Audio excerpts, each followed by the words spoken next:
My name is Kiana. Welcome to Power Your Story Season 9, a podcast from School Matters and Creative Imposter Studios in Chicago. This season, our theme is experiences. Thank you for listening and enjoy the show.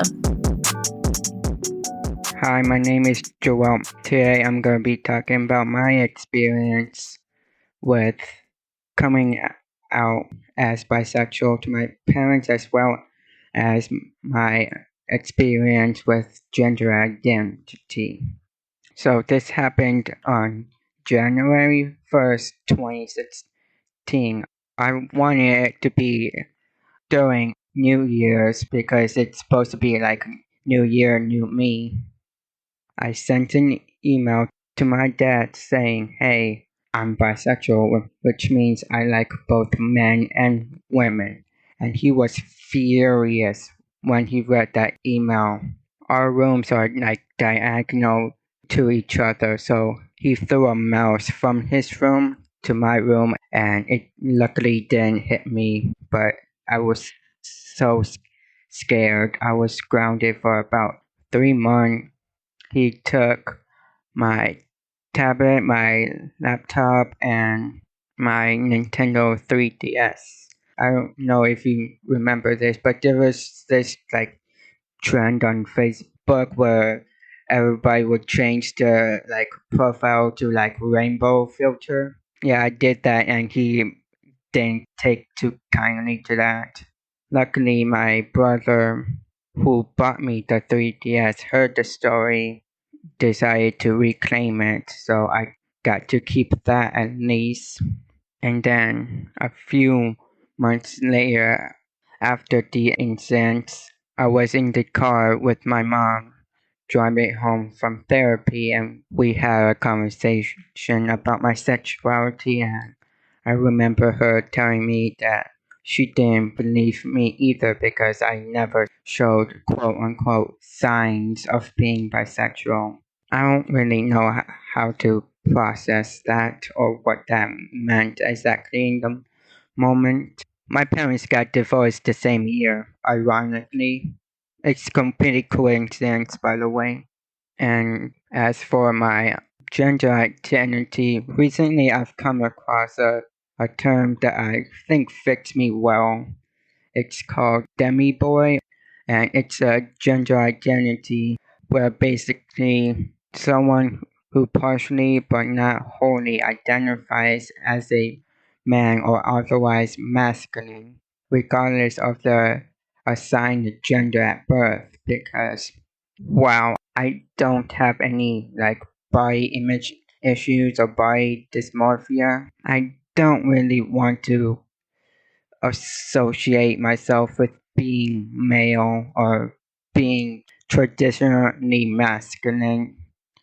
I want to distance myself away from like toxic masculinity. So this label fits me quite nicely. I use he, they pronouns, and that's all I have to say. Did you come out specifically to your friends? Oh, I came up to my friends way before my parents. They were actually the first ones to know. And what was that experience? Were they mostly like supportive?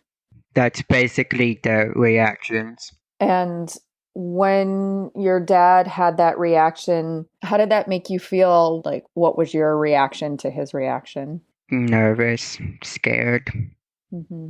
I remember the summer my parents got divorced. I went with them to Puerto Rico because that's where grandma lives, and he was gonna live with her. And I just remember him apologizing. He just said, I'm sorry for anything I've done wrong or done to hurt you. And it really just confused me, and I was taken aback. It should be worth knowing that my dad grew up Catholic. So, do you think like that culture or even the Catholic upbringing, do you think that that plays into the way that they reacted? Yeah, I've heard stories of people getting thrown out by religious parents for their child coming out. So, your dad moved back to Puerto Rico Have you spoken at all to him since then or not at all? Yeah, I've visited him at least just once a year. How would you wish things would be in the future? I want to say better, but I don't know how. On a different topic, you had mentioned this term, you said demi boy for gender identity? Yes. I actually have never heard that term before. Where did you find it? How did you come across that? Do you remember? I loosely knew what it meant, but never fully. It's like when you hear something and then Yeah. you recall it later, but you don't fully know where it came from. Yeah.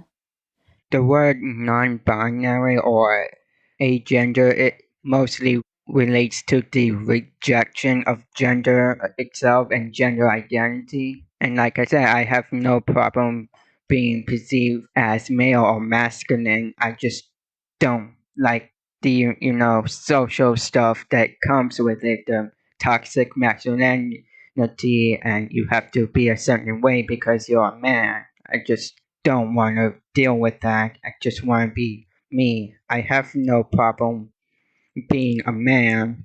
Yeah.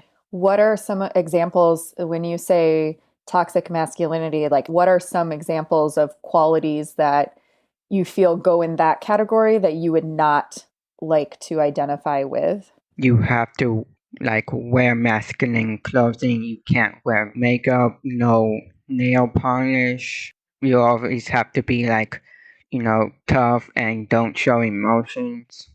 Why did you want to tell this story now for the podcast?